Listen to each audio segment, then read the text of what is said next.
Welcome to the Homeschool Counseling Network podcast, brought to you by the homeschoolcounselingnetwork.com, a website devoted to connecting homeschooling families with free resources in the areas of academic advising, counseling, testing, therapy, and tutoring to inspire, inform, and improve lives. In this podcast series, we chat with professionals in education, mental health, professional coaching, and therapy to help families on their home education journey. Hello, everyone, and welcome to our show. My name is Kimberly Bennett, and I am your host. If you're new here, welcome. Thanks for giving us a listen. A little bit about me. I am a licensed professional counselor of over 20 years, and I have been a homeschooling mom for 5 of those years. I am also an advocate for mental health and homeschooling children with learning differences.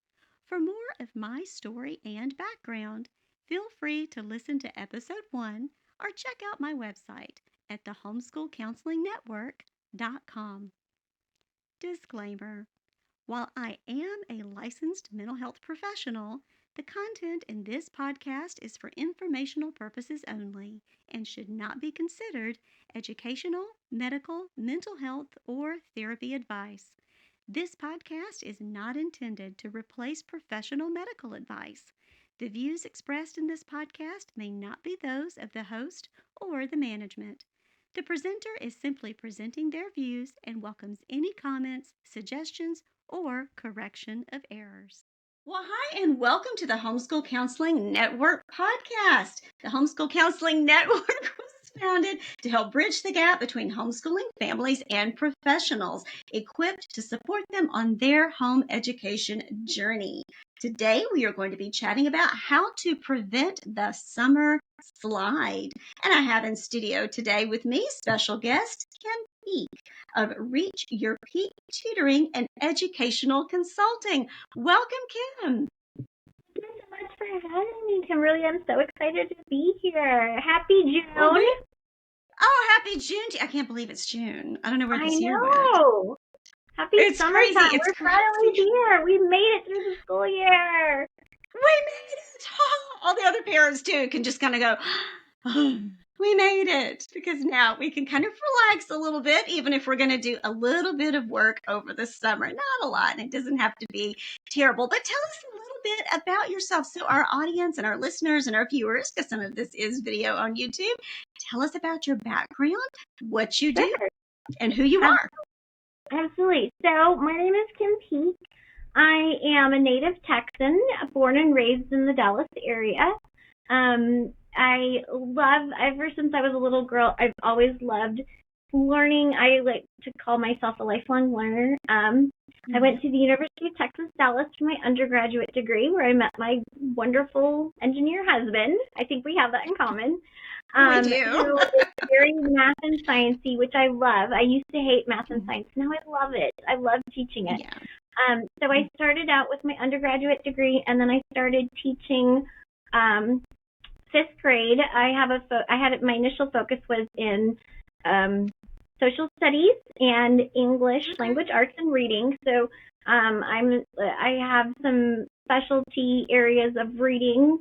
I taught 5th grade for a few years, and then I got my master's in school counseling, which you can also relate to, because I know Yes, your I can. I'm a little different, because I know you have been a licensed professional counselor, whereas I've been a school counselor.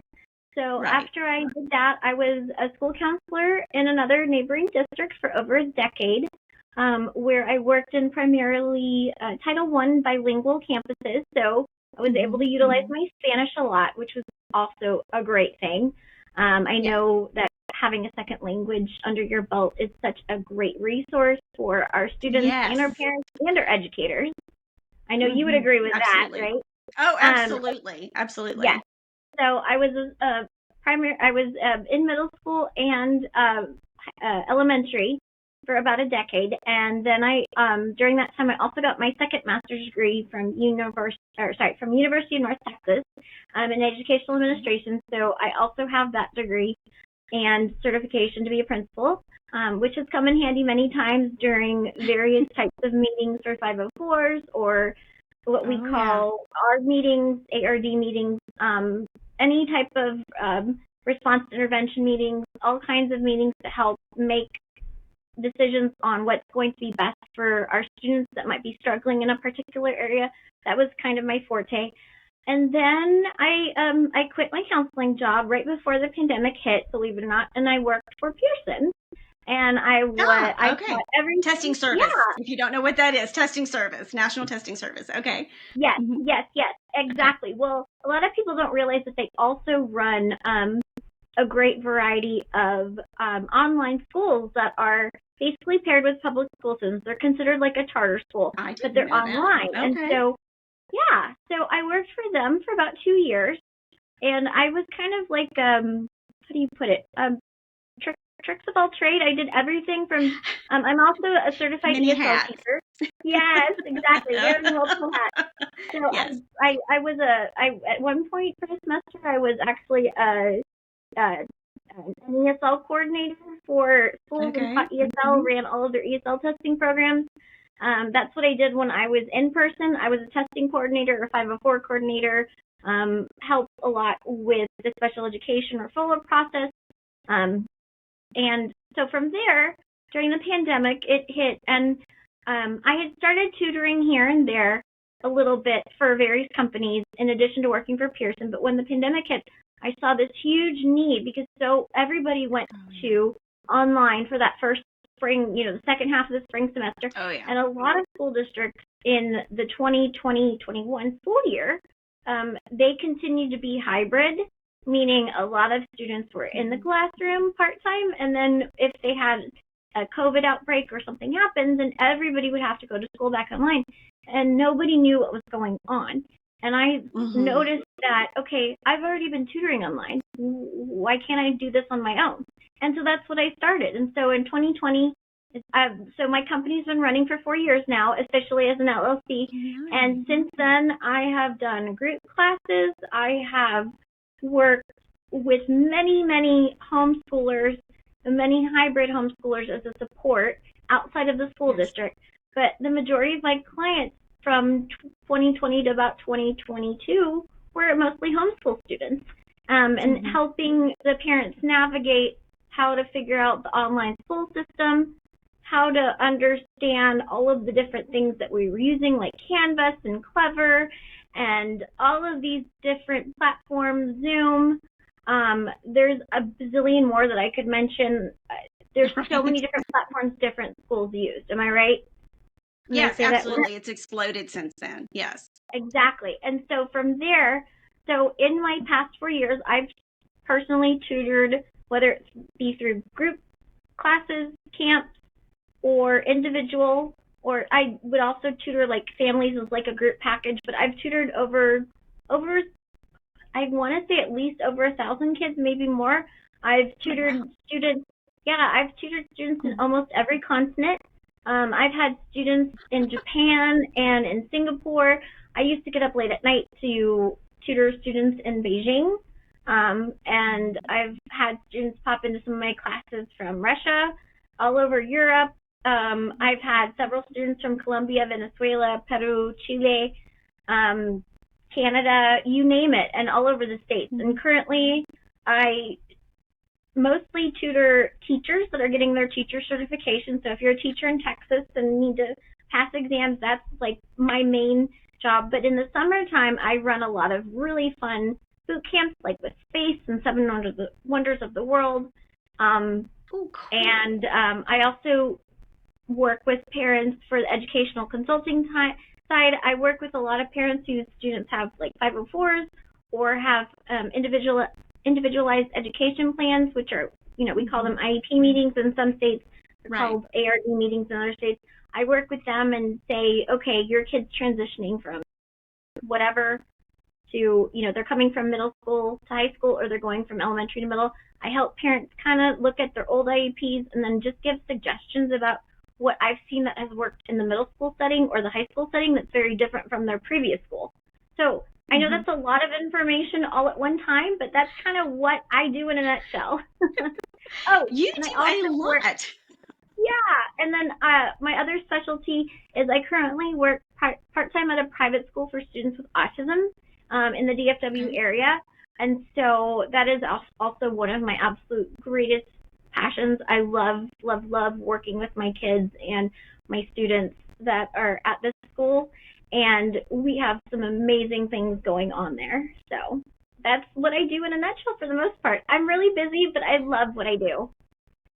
Well, and it shines and it shows through. And what I'm hearing too is all of the different education background and everything that you have, how much from being able to all from all of the different hats that you've worn and all of the different educational experience that you've had, from the admin to the school counseling to the understanding of IEPs and do you call them ARDs? I think they're called. I'm not familiar with We that call term. them ARD meetings in Texas. And Okay. other Okay. states, they're called IEP meetings. I mean, Okay. ARD basically, we call them ARD in Texas, but it's admission, review, and Okay. dismissal.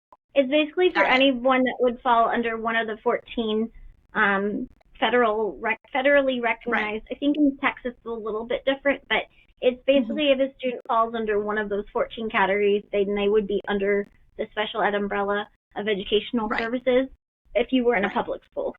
So, yeah. Right. But I still think, and then this is something that we could almost get off on a completely different, another topic on another time for another show. But even as a homeschool parent, and we're hybrid homeschoolers, but I even had an IEP for my son. And a lot of time, and that's something that maybe we could talk about on another show for another time, which is the importance of still having an IEP, even as a homeschool student. Especially if you have a diagnosis, and we'll talk about that later on for another time. But getting back to all that you do, and all this is something that I was amazed when I was reading through your profile of as I'm looking at it now on my other screen for Reach Your Peak Tutoring, and that is at reachyourpeak.com. Kim has all of these different skills that she can bring to you as far as these services for helping support you in your home education journey. I mean, this is more than just tutoring. You've got some consultative services there, and you've got the experience of working with students with special needs and a variety of different diagnoses. And in terms of writing the IEPs and looking at those goals and saying, oh, okay, this is the skills we've advanced to this year. This is where we are. This is what we need to do next.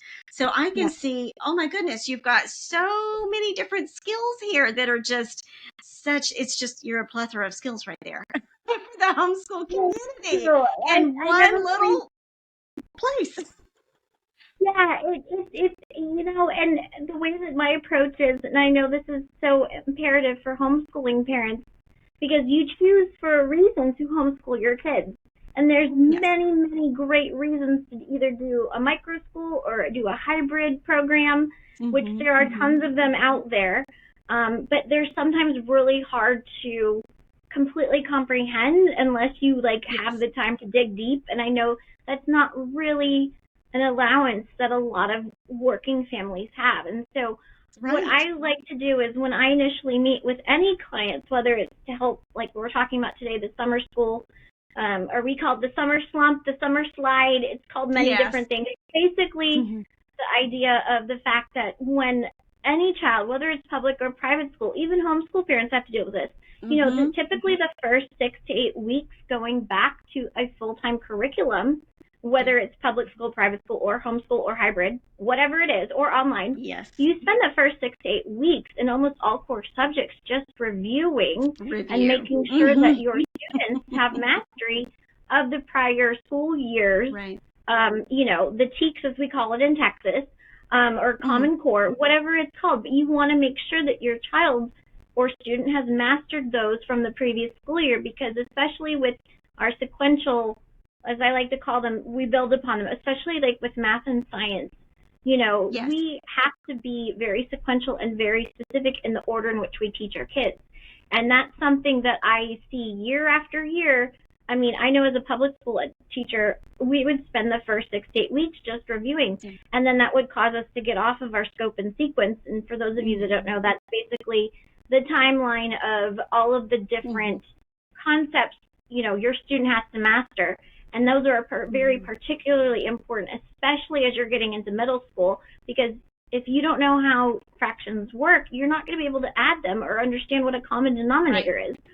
or you're not going to be able to figure out probability if you don't understand that if I have 5 out of 20 gumballs that are green, 5 out of 20, how do I reduce it? Well, I got to get it to 1/4. If I don't understand that, there's no way I'm going to be able to do these more complicated problems.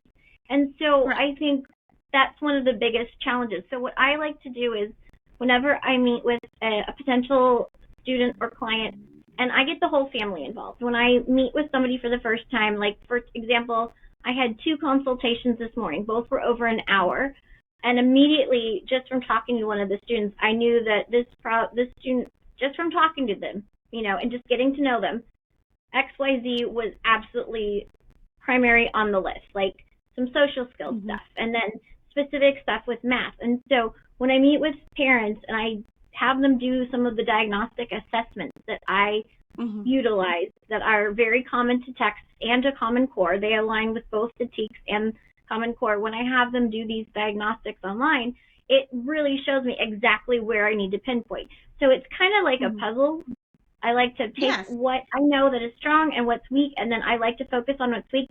So it's not necessarily backtracking. It's just making sure that they have that knowledge in the forefront of their mind once they start back to school in August or early September. That's the whole idea of preventing what we call the summer slump. And every student gets a very personalized program, and we make sure that, we check it against whatever the TEKS were, we check it against benchmarks and state scores, and what is needed for that student to be successful for the first semester of that incoming grade. Does that make sense? No, it does. It does. And I'll play devil's advocate a little bit here, because I know a lot of homeschooling families will say, well, but I can do things on my own pace and I don't have to worry about doing this or X, Y, and Z. And yes, you can. There are some homeschooling families who are year round. I am not one of those. We like to have a good long break. And part of that is due to the fact that we're hybrid homeschoolers, so we don't get to determine our schedule. We follow the schedule of our brick and mortar campus or our university model school. So, and that was a choice. It is a trade-off. There's some pros and cons. That's an entirely other episode for another day to talk about the benefits and the pros and the cons of a micro school versus private school versus public school versus university model, what have you. But doing that and having a longer summer is just what works best for us. So to each his own as to whatever works best for your family. So absolutely, having that, yes, and approaching that with the summer slide, I build into little things for myself and what we do in our homeschool, just so that I don't have to spend the next part. Because for our university model school, they don't devote that much time to the review. They give us things to do over the summer to help kind of prevent that, because they kind of let us know, hey, yeah, public education might do this. Some micro schools might do this. We don't do that. So you need to do this over the summer to be a little bit prepared. It's not that much work. But for what are some recommendations that you could give families to kind of help prevent that summer slide? That's not all the skill and drill that, kids are going to do, that the kids are going to moan and groan about. They are, and that's inevitable. I typically see that much more. So when I'm during the school year, when I'm actually at my brick and mortar campus, again, we're kind of also like a micro school. We only do part-time. We're Monday through Thursday. We do academics in the morning, and we do a lot of life skills and social skills things. We've got a lot of integrated programs that also incorporate academic with social skills, which I think is a component that, to be honest, it doesn't matter if you are diagnosed with any kind of learning difference or have anything. I think that social skill component is absolutely imperative for all of our students. And the reason I say that is because if you think about it, if you have a child that is, 3rd grade and above, you've got to remember they went through the pandemic. And yes, I know we're out of the pandemic. It's been 4 years, but the long-term lasting effects are very much documented. I mean, the national study that they do with 4th graders, I believe they did that. They do that, it is a national standardized test. We're at our lowest rate for reading and math, and they typically do it with like 9 and 10-year-olds. We're at our lowest rate in 30 to 40 years. Like we have declined so much in basic reading comprehension skills and math skills that were as low as what they were in like the late 1970s. And you can Google that. I can always give you a link to that for later. But I've done my research on a lot of that, and I can tell you that's what happens. But a lot of the time, for the most part, we're all struggling in that area. So anything that can have to do with social skills, etiquette, and integrating that with some academics is absolutely like one of the number one things I recommend for summer, especially if your child is already homeschooled and not necessarily with other students on a regular basis. I would say that's one of the most important things is get your child out there, find local summer camps, something that's fun. But I do have some very specific tips for our students that are very much like, no, I'm not doing summer school. Well, then let's not call it summer school. Let's not call it that. Reluctant learners. Reluctant learners. That's what we'll call them. Yes, Kimberly, absolutely. Reluctant learners. So here's what some of the things I love to do. So one of the main things I like to do from the reading perspective, because I know a lot of parents struggle with having their kids want to read. So what I like to do is one of the main things I do with all of my students is I create, I wouldn't call it a summer reading club, but they definitely get incentives. And it's based on each individual. I don't like to do treat-based incentives. I don't like to do money-based incentives. Like, I like to give them the opportunity to do X, Y, Z, like something they're super interested in. So one of the first things I always like to do when I meet with my clients, like today, I literally spend an hour just talking with, one of my potential clients and their family. And I'm like, okay, so what do you like to do? Like, what, if you had a free day to do anything, what would it be? So like this one kid today, he was like, he loves baseball. And then I have another kid who I talked to yesterday. And believe it or not, this kid is obsessed with axolotls. Those glowing salamander-esque type things that live in the one lake in Mexico City. So I have one child who's obsessed with that. She's going into 8th grade this year.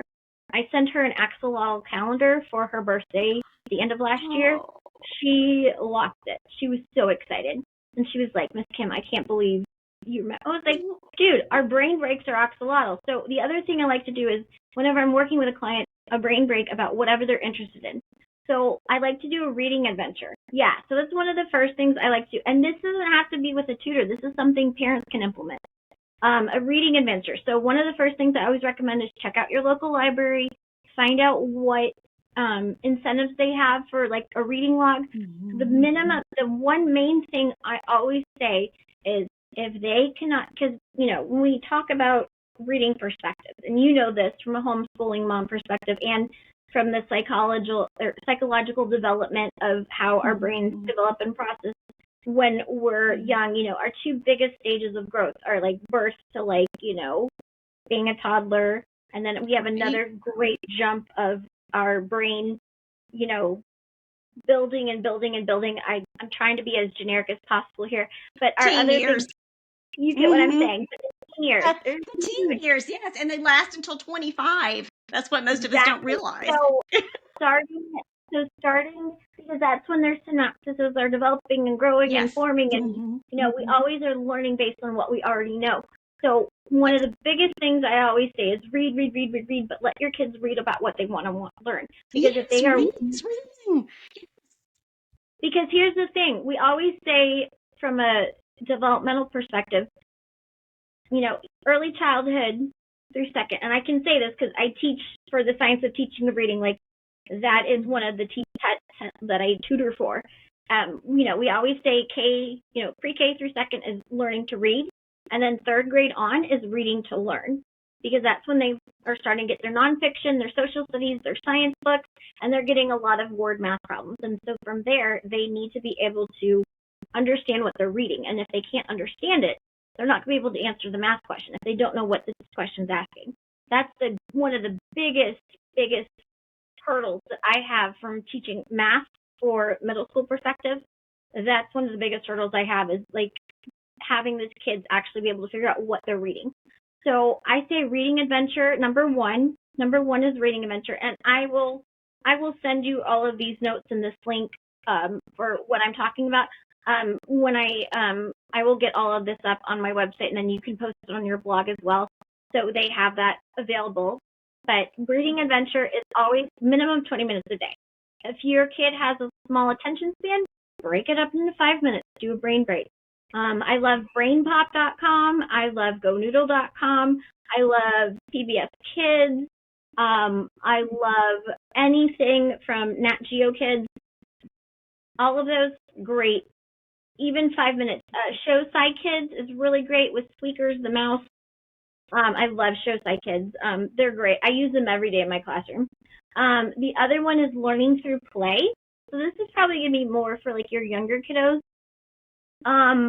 But get them interested in a weirdo science cap. Get them interested in anything sensory, especially for the younger ones, anything that's kinesthetic, like hands-on. Like, for example, it could be something as simple as, like, what I do with my kids. We build Lego forts. We have Lego fort contests, but what we do in the meantime is you can't enter the contest with your fort until you have been able to figure out the perimeter and the area of the fort you created.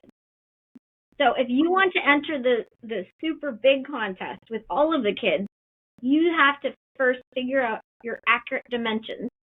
And the kids love it because they're playing with Legos, right? So I have like 3 bins of Legos in my house. And if I do an in-person tutoring session, if it's kids up through 4th grade, we are Legoing it to the extreme.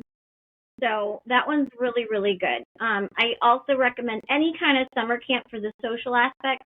Even if it's just a week long, just throw them into something that is something they might be interested in, or maybe they've expressed an interest.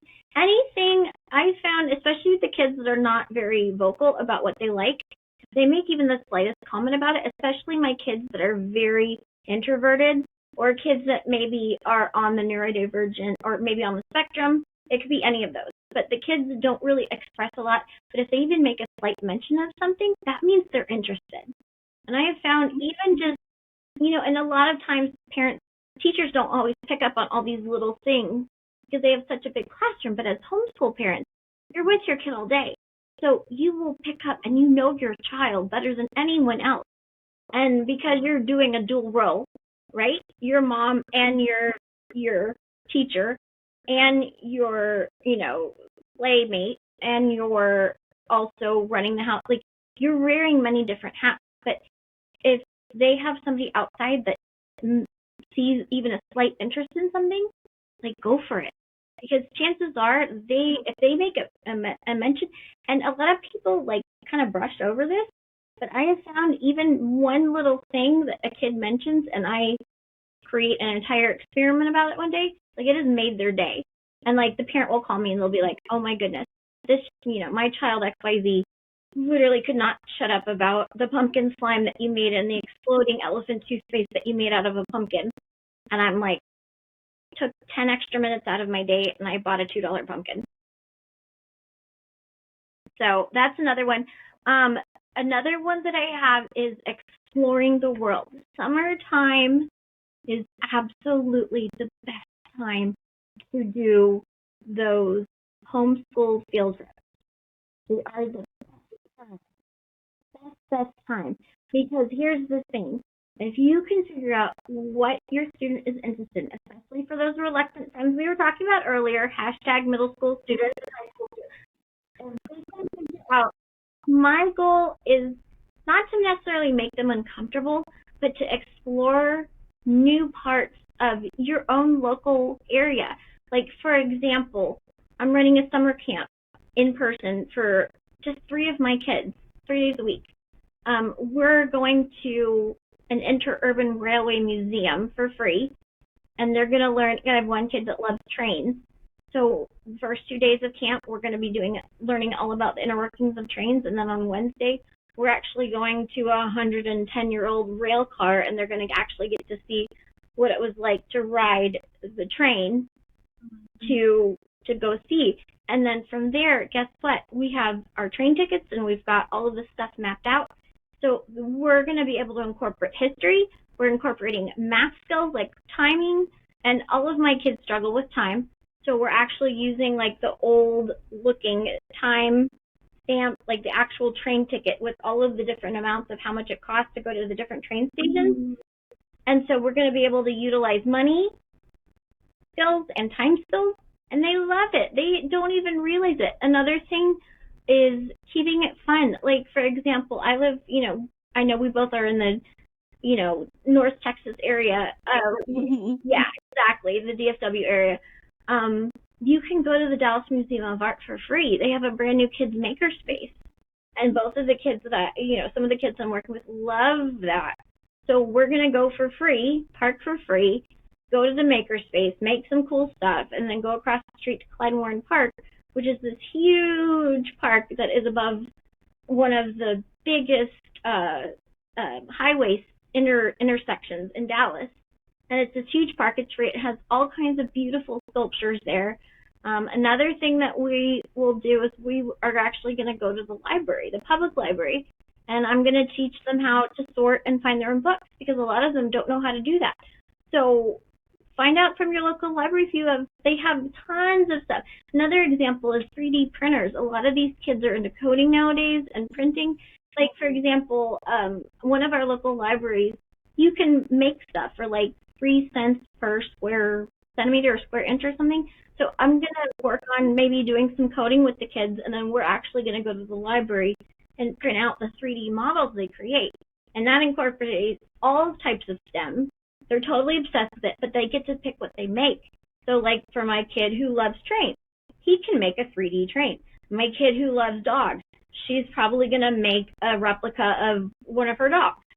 I have another kid who loves the news anchors. So like earlier this year, we went to WFAA and we got a full-blown tour of the news studio, completely free.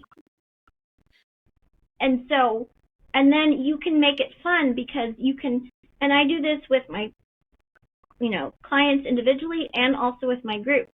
So I will give homework and I'll say, okay, we're going to make this 3D object. What can we do? And, so then we're doing mind maps. We're doing graphic organizers of the ideas we want to make. That incorporates the language arts piece and the brainstorming ideas and how to make it wholesome and, make it understandable. Then we have the math problems that have to go along with, okay, how many units of this particular polymer of type of plastic do we need in order to make this 3D object? And they have to learn about the coding skills, so that computer stuff comes in. And then we actually get to go and make it.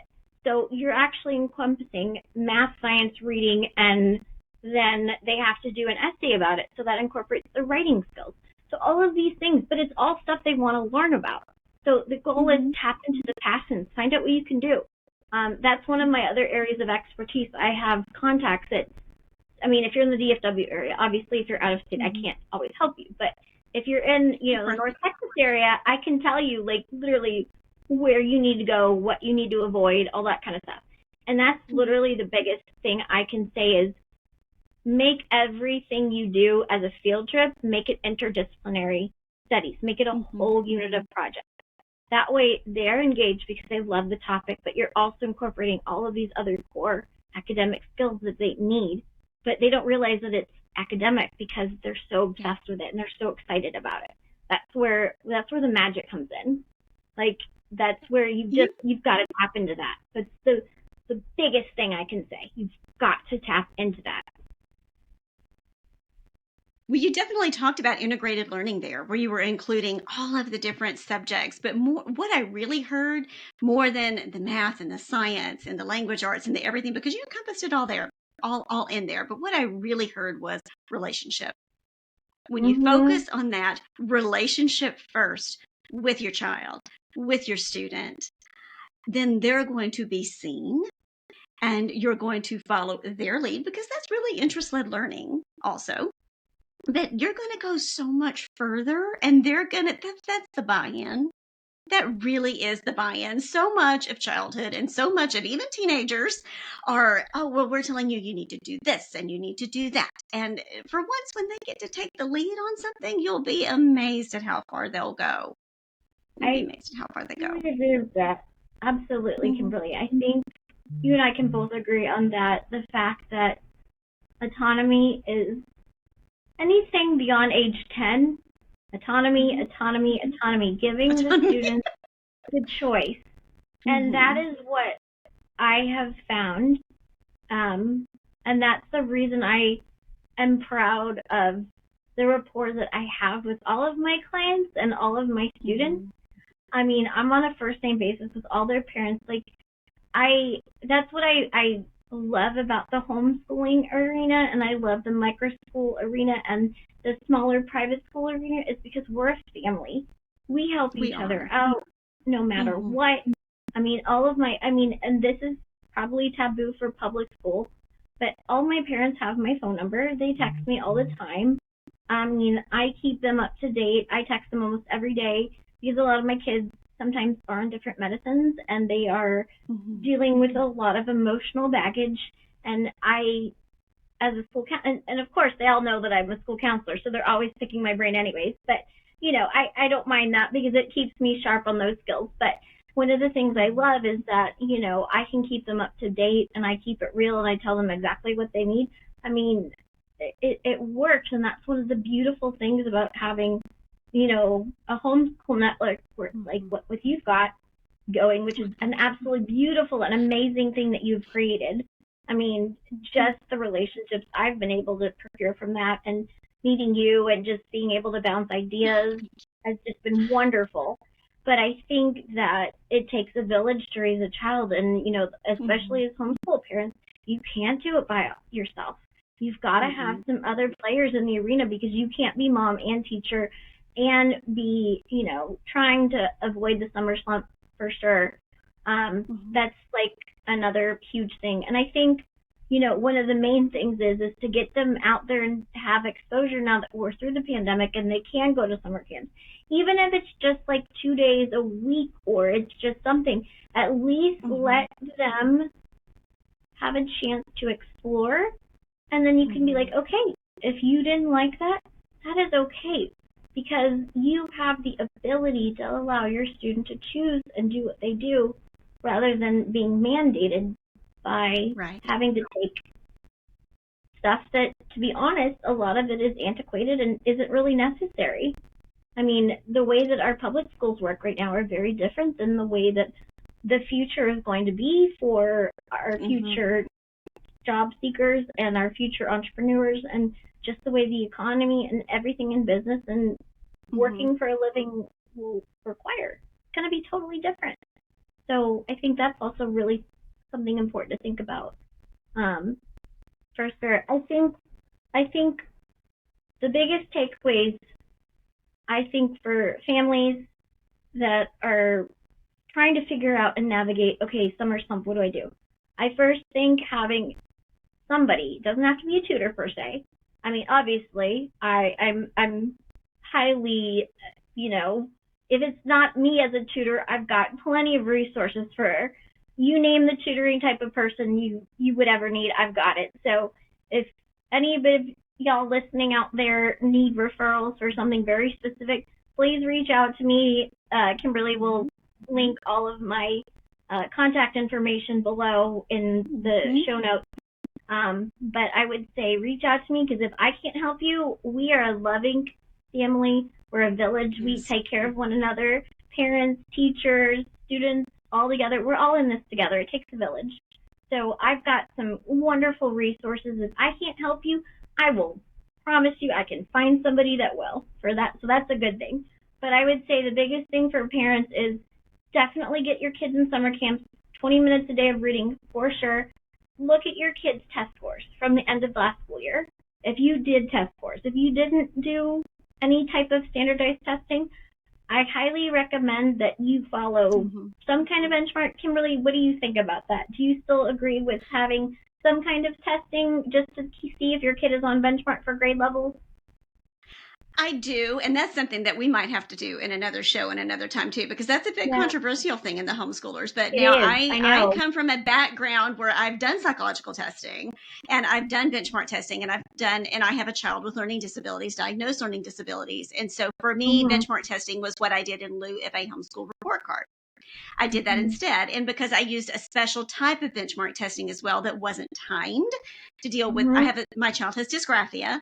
And so I used a computer-based test for a lot of reasons. I am an advocate for benchmark testing. Because it helps me, it holds me accountable as a teacher, but and it holds my student accountable. But I think it's all about how you approach it. And it's all about which test you use. So, but how about we save that for another discussion for another day if you'd like to come on and we'll talk about the importance of benchmark testing, because there are a lot of homeschoolers that are against it and some that are for it. They are. I am in the for camp, but with some stipulations. I completely agree with you. Again, like we went back to the beginning of our conversation, every child and every homeschool family is different. So what works for one homeschool family is not going to work for everyone. And so that's one of the things that I want to be an advocate about is having, when you work with outside professionals, whether it be a micro school or a tutor like me or a camp or anything else that you might work with, is that they need to be open to be listening and willing to listen to what your needs are as a family and what your students' needs are, especially if they already have some kind of documented need or already had some kind of documented accommodations in public school, whether it was a 504 or an IEP, or they were potentially struggling and maybe they were getting some tier 2, tier 3 interventions. For those that don't know, that's response intervention. That's like a nationwide thing that was implemented over a decade ago. And that's just extra support for students that are lacking certain skills. And we're just trying to build them up and get them to grade level. So again, before they get to the IEP 504 testing process is what they do. Exactly. So I agree with you with that. I think everyone needs to be able to have the ability to have their side of the story heard out. And if, you know, a company or a group or whomever you may be working with is opposed to that, they're not for you. That's how I feel, because we are so open in this community and we are all about learning differences and just treating each child in the best way that we know possible and working with the child and still being firm but fair. I'm very big about love and logic. I have utilized that idea for my entire time. But again, every child's different. So the way, and I tell every student that, and that's one thing that we always say, is the way that I might work with, you know, Susie Q is going to be different than the way I work with Johnny, because Johnny has certain needs in certain areas that Susie Q doesn't have, and Susie Q has certain needs in math that Johnny doesn't have. And we are very big about teaching that, and we teach that we're accepting of all students. And yes, there are going to be kids that are better than you in math, but you might blow away some kids in spelling and in writing, and we explain that. But as a family together, we're completely perfect. And so that's one of the other things I love, is allowing the kids to help each other with other younger students. That's another big area that sometimes can help with summer school and social development too, is if you know you have a kid who's a rock star at math and they want to help younger kids, like, go for it. It builds their self-esteem. They're teaching the kids, and it helps the younger kid too. And they're like, hey, okay, this kid has the same disability as I do, and this kid's already able to do all this stuff. It shows them, you know, confidence, and it shows them the potential that they have. And so I feel like that's really important. One last thing I wanted to add for sure is that I think for Summer Slide or Summer Slump, one of the biggest things, I know we kind of brushed on this earlier, but what I wanted to like conclude with is having some kind of accountability system for your kids in summer. Just like they might have, I know a lot of homeschool families use like rewards charts, or they have chore charts, or they have, you get to pick, you know, like with what we did in public school. They had reading stations. They didn't have to, they could pick what they wanted, but they had to complete 4 or 5 by Friday, and then they would get some kind of reward, whether it was like something from the toy chest or extra recess or extra computer time. Even it would still be educational, but I think having some accountability system, but allow your child, especially if your kid is like 3rd grade and up, allow your child to have input on what their rewards can be. And again, this comes into the fun but fair. So you're not going to let your kids get 2 hours of Roblox if they complete 5 of their reading nights. Like, I think that's a little bit much. But again, you know what's best for your family and for your students, especially homeschool students. So picking out a reward system, but again, the autonomy part of it, especially for the older kids. Yes. Adding that in, creating charts. There's tons of stuff on Teachers Pay Teachers. I know between you and I, we could link some stuff too. Just a thought. I just really firmly believe in having accountability charts. I work on a chart system. Again, the rewards are not food and they're not going to be tangible. It's like I have one kid who loves to clean. She gets extra cleaning time. I know it sounds crazy. Or she gets to go help with the younger kids. But I like to do stuff that's service involved, but it's something that kids are interested in, but allow the kid to have buy-in with what they choose for their rewards chart. And again, you know your child, you know what times are appropriate. Maybe you know what specific tasks they need to accomplish based on their weaknesses that need to be appropriate. It's basically all about filling in the gap so they're ready for their incoming grade. It's not about, it's basically, we are wanting to prevent the summer slide because we want our children to be able to start off the ground running and have those little gaps where they might be weaker and by the end of the summer. So you get 2 months, and that's a long time, even if it's 20 or 30 minutes a day. And if you get them into a routine, they're already used to it, and they need routine anyway. Yes. They do, and they expect it, and they respond from it. But what I'm also hearing is, what we say in counseling, meet the client where they are. Meet your kids where they are. Give them that love language. You talked about the different love languages that they have pretty much of, hey, this is my love language of quality time. I want to go do this, or this is my act of service, or this is my words of affirmation. Whatever it is, your kid better than anybody else. So use that. It's there. Sometimes we almost overthink it. And we overdo, especially if we're concerned about a deficit. We all have deficits. It's all going to be there. But by just a little bit of time every day, just takes just a little bit, will lower your stress when you start that next grade level. Lower your stress as the teacher when you are the main teacher, and lower the student stress. Absolutely, because they already have that routine, and our children, like you said, absolutely. I'm a huge fan of 5 love languages. I mean, half of my books back there, they're either education or self-help, and I completely agree with you. And I think sometimes, from what I see, I think a lot of the times, homeschool parents are already over involved in a good way. I'm not saying there's anything wrong. There's a reason you chose to homeschool or microschool or hybrid school your child. And that is completely okay. And in fact, some of the most amazing people I know came from homeschooling. I mean, some of the most intelligent, brightest people that I went to graduate school with, they were all homeschooled. So and they are the most unique personalities. And I gravitate towards that uniqueness. I love that. But I think that the consistency is so important. I mean, think about the story of Tortoise and the Hare. Yeah. We can't sprint. It's not about that. And honestly, half of the things that we do in the summer, because we do so many more interactive and field trip type stuff, it's those hands-on experiences. You know what my kids will say at the end of the day? What's your best experience of last school year? And these kids, they're basically homeschooled on Fridays. They come to school half day, and they'll be like, oh, well, when we planted all of our flowers and they bloomed, or and Mrs. Peake got slime all over her, but then they'll say, but we learned about chemical and physical reactions. And then they'll think of the time when we went to the news anchor station, and one of my kids who's obsessed with one of the news anchors literally busted into a board meeting to give her a hug. Like, he's never done that. He's the shyest kid ever.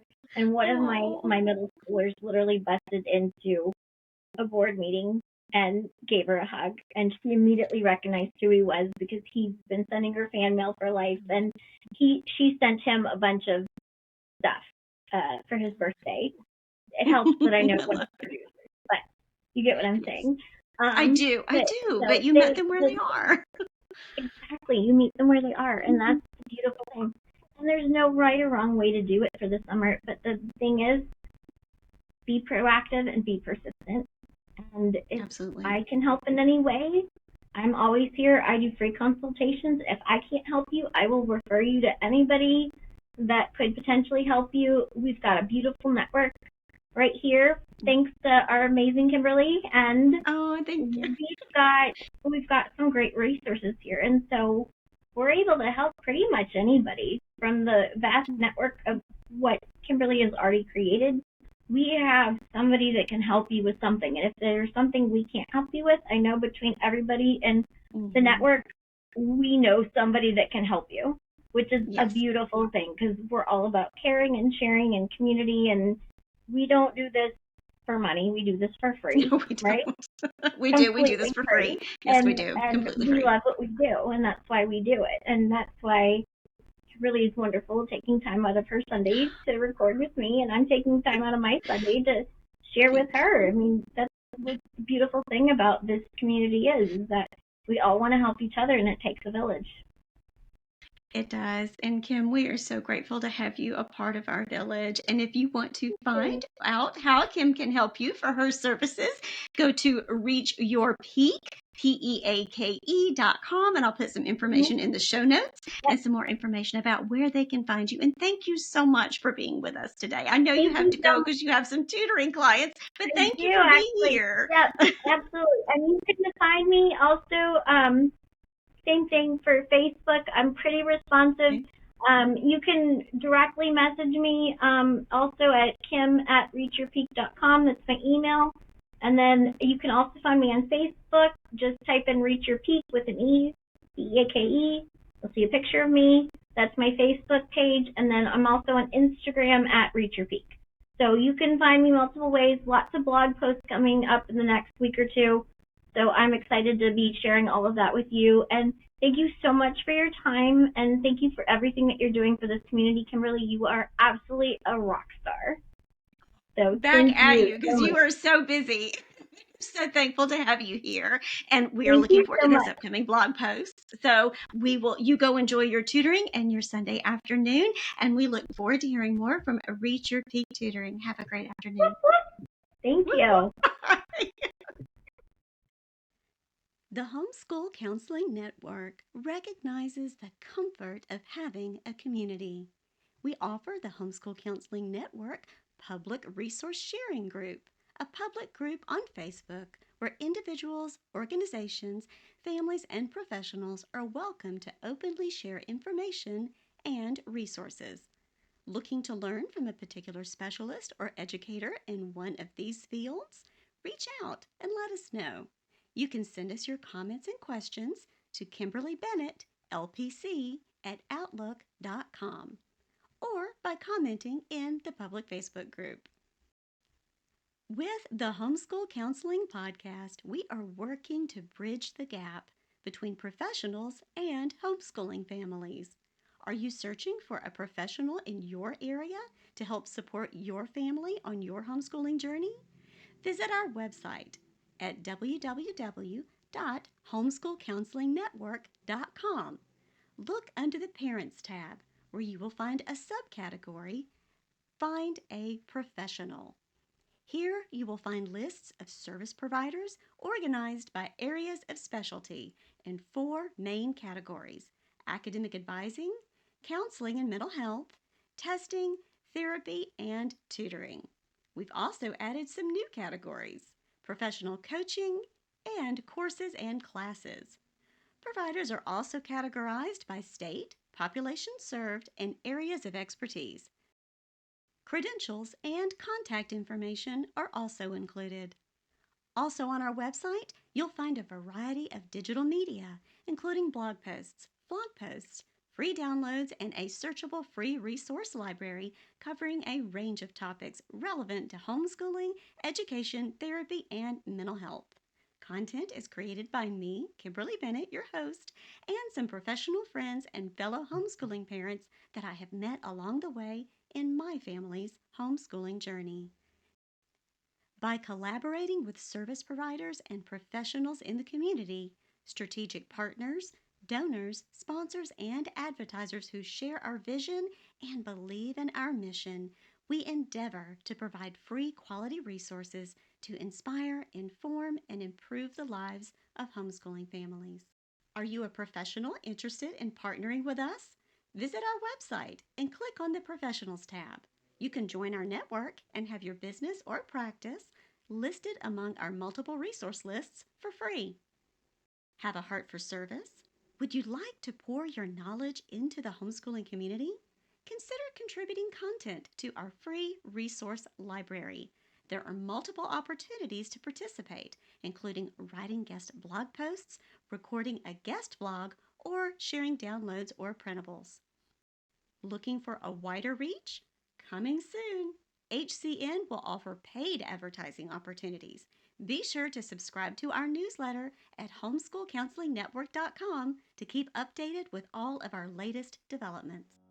Education is a journey that we are not meant to take alone. There is great comfort in community. Until we meet again, thanks for being part of our village.